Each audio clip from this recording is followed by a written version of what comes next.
The rock ship of Masuda. The rock ship of Masuda, known in Japanese as Masuda no Iwafune, is a mysterious stone structure located in the village of Akusa in the Nara prefecture of Japan. This region is known for its key-shaped earth-mound monuments that date back to the period between 250 and 552 AD. However, the rock ship of Masuda stands apart in its composition and unknown construction. The rock itself is a massive block of granite, approximately 36 feet in length, 26 feet wide, and 15 feet high, weighing around 880 tons. Though its origin remains unknown, the rock ship was obviously created with a purpose in mind. The top of the stone has been flattened, and 2 square holes have been carved into it, with a ridgeline parallel to both holes. At the base of the stone, there are lattice-shaped indentations believed to be related to the methods used to flatten the stone's sides. The monolith's nickname, Rock Ship, likely stems from its ship-like appearance and proximity to the now-drained Lake Masuda. The stone's surface is extremely hard and difficult to carve, leading scientists to regard the rock ship of Masuda as a technical marvel for its age. At first glance, the giant hunk of granite does not seem out of place. Masuda has existed for over 1,000 years, and the area is dotted with different burial mounds. However, the rock ship of Masuda does not mark a grave. So the question remains, who built it and why? Some scholars argue that it was intended as the marker for a large burial tomb, but no tomb or bodies have ever been found. Locals claim it was used as a Buddhist shrine. This claim is impossible to prove fully, since the rock ship lacks any resemblance to other ancient shrines. Others argue that the carefully carved piece of granite was used for astronomical observation. The carved ridge runs parallel to the mountains in the area, and it lines up with sunset on the important farming day that signals the beginning of the agricultural season. A final theory is that the rock ship of Masuda was carved to honor Lake Masuda, which has since been destroyed by human development. Despite this variety of explanations, the true purpose for creating the rock ship of Masuda has been lost to history. The Forgotten Stone. Anyone making the journey to the city of Baalbek in Lebanon will find themselves face to face with monoliths of truly epic proportions. The stones of Baalbek lie scattered around the area, discarded during their journey to the Temple of Jupiter over half a mile away. Among them can be found the largest stone ever quarried by human hands in history, the Forgotten Stone.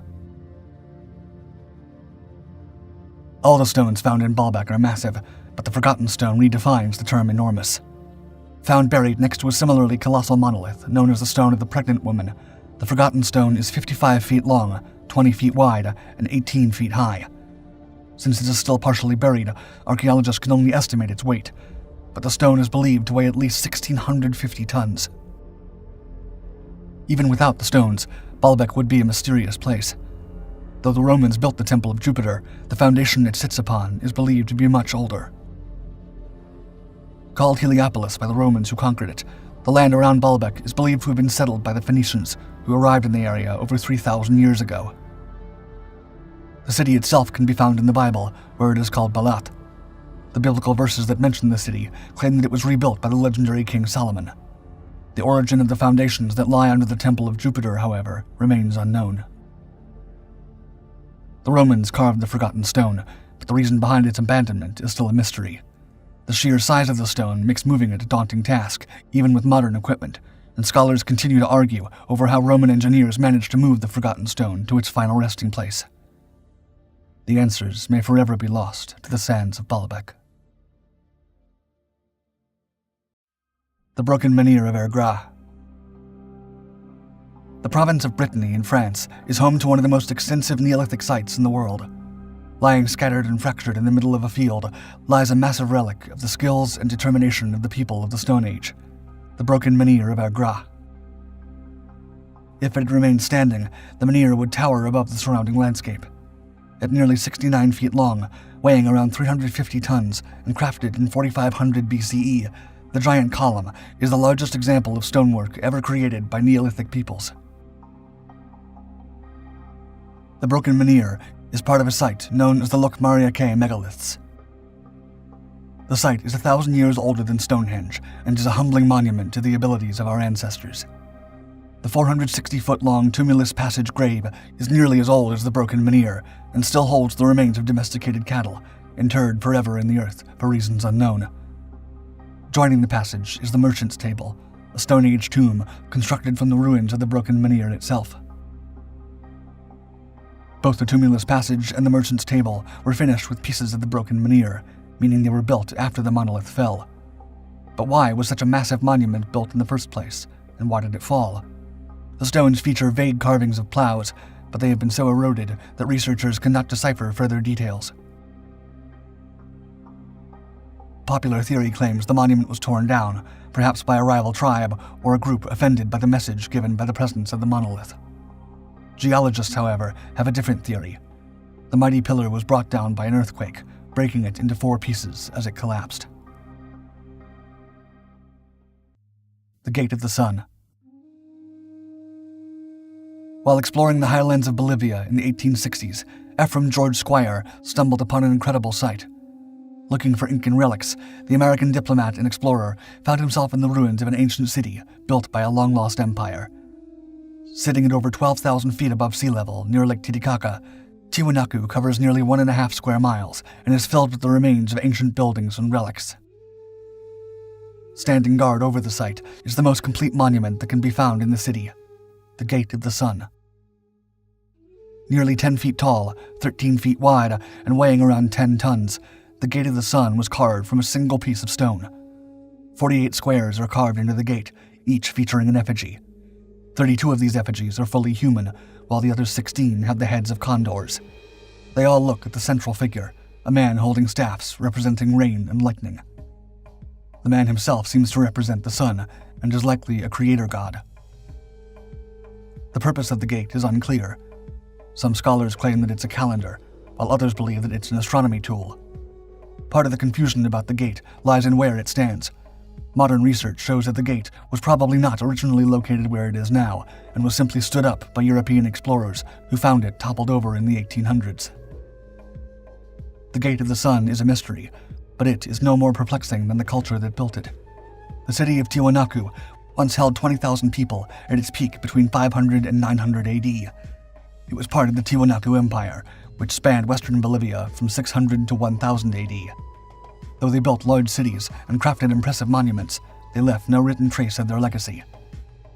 The closest memory of the Tiwanaku Empire was held by the Incan people, who were influenced by the Tiwanakan culture and inherited many of their gods and beliefs. Spanish conquistadors were made aware of the Tiwanakan people during their conquest of the Inca.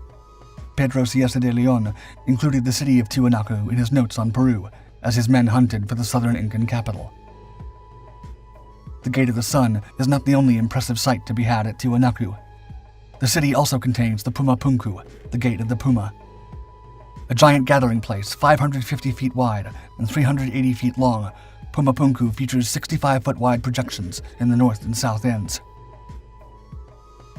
Said to have been unimaginably wondrous at its peak, the Gate of the Puma contained polished metal, ornamented fabrics, and colored ceramics. It would have been filled with the wealthiest citizens of Tiwanaku, adorned in fine clothes and jewelry. The historians are firm in their belief that the people of Tiwanaku used their own abilities to build the Gate of the Sun and the Gate of the Puma. Another theory exists among the public. Due to its size and splendor, some claim that the Puma Punku and the greater city were created with the support of giants, or even extraterrestrials. Though this theory of extraterrestrial involvement has no more weight than similar claims made at other sites, the lack of a written legacy left by the Tiwanakan people means that any theory made about the Gate of the Sun and the city that surrounds it will only ever be precisely that, a theory. The Unfinished Obelisk. Roughly 3,400 years ago, the Kingdom of Egypt was ruled by the female pharaoh Hatshepsut. Ruling over the land of the Nile during one of its golden periods, Hatshepsut ensured that future generations would know her success by commissioning large construction projects. However, the final purpose of one of these projects remains unknown to this day, the Unfinished Obelisk. Laying incomplete in the quarries of Aswan, Egypt, the Unfinished Obelisk would have stood 137 feet tall if it had been completed. This would have made it the largest monument of its kind. Hatshepsut's monument would have towered above the other obelisks in Egypt, as it would have been 30 feet taller than any other finished obelisk. Such a large monument would likely have been used to celebrate a significant event or person. What could have inspired Hatshepsut to commission this 1,200-ton behemoth? Abandoned after its base cracked during carving, the unfinished obelisk lacks any of the hieroglyphs that adorn its standing siblings. Though it provides a fascinating insight into how obelisks were made, the lack of any hieroglyphic text on the monolith means that the purpose of crafting such an excessive monument has been lost to time. Some historians claim this obelisk would have joined the Lateran obelisk, the tallest Egyptian obelisk ever to be raised at the Temple of Karnak. However, the Lateran obelisk was built after Hatshepsut died, and there are no records of a prolonged work project to commemorate the temple. Claims may continue to be made, but unless new documentation is found, the inspiration behind Egypt's tallest obelisk will remain hidden from history.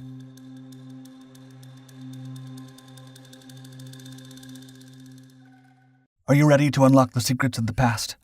Subscribe now to Dark Five's brand new Ancient Mysteries channel and embark on a journey to uncover the most enigmatic and awe-inspiring mysteries of ancient times.